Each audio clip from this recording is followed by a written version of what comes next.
Hello everyone, कैसे सही बच्चे हो? सही बच्चे बहुत अच्छे हैं। बच्चों, आज मैं आपको टाइम ऑफ सप्लाई रिवाइज कराने आया हूँ और उसका एक सेक्शन रिवाइज करवाऊंगा। That is section 12। Sir, section 12 क्या था? बताओ। Time of supply in case of goods. Next video में time of supply in case of services करेंगे। आइए 5 मिनट के अंदर सारा रिवाइज करते हैं। तो देखो बच्चे, सेक्शन 12 जो था उसके बहुत सारे सब सेक्शन थे। टोटल 6 थे। 12 सब सेक्शन 1, 2, 3, 4, 5, 6।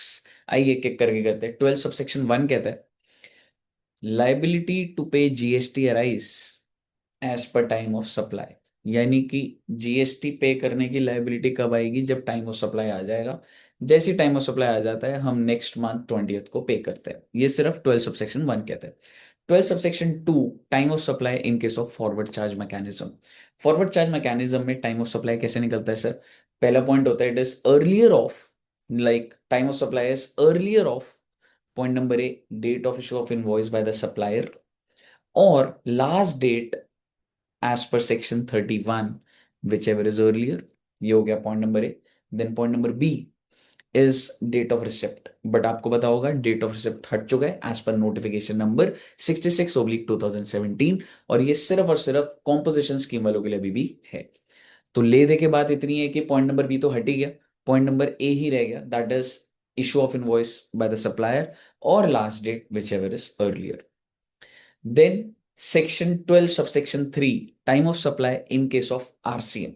इसके अंदर टोटल 3 लिमिट्स होती है। पहली होती है date of receipt of goods, दूसरा date of payment by the recipient, और पेमेंट कैसे होगा? एंट्री इन द बुक्स और debit in the passbook whichever is earlier. And तीसरा point, invoice issue by the supplier plus 30 days। एक बार मैं फिर से रिपीट करता हूं, 3 लिमिट होती है। Date of receipt of goods, then date of payment, और तीसरा जो भी इनवॉइस इशू करा है सप्लायर ने उसमें कितने दिन जोड़ दूंगा? 30 days जोड़ दूंगा। अगर time of supply A B C के अकॉर्डिंगली, आई मीन मैं आरसीएम में ही हूं, अगर मैं नहीं निकाल पा रहा क्योंकि इनडिटर्मिनेट है वो चीजें, तो टाइम ऑफ सप्लाई क्या होगा? Date of entry in the books of accounts of recipient. ठीक है बच्चे। देन 12 सबसेक्शन 4 कहता है time of supply in case of voucher. In case supply is identifiable at the time of issue of voucher, यानी कि voucher हुआ और अगर सप्लाई पहले से पता है मुझे, तो date of issue of voucher. And in case supply is not identifiable at the time of issue of voucher, तो date of redemption of voucher.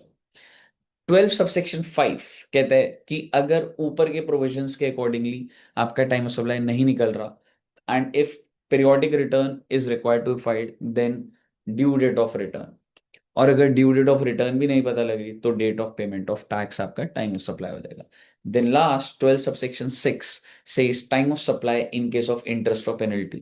So time of supply in case of interest और penalty is date of receipt of interest और penalty. जब आप receive कर लेते हैं तो उसी टाइम पर आपका टाइम ऑफ सप्लाई आ जाता है। तो ले दे के मैंने 12/1, 12/2, 12/3, 12/4, 12/5, 12/6 आपको सारा बताया। आई होप आपको प्रोविजंस रिवाइज हो गए होंगे। Thank you so much.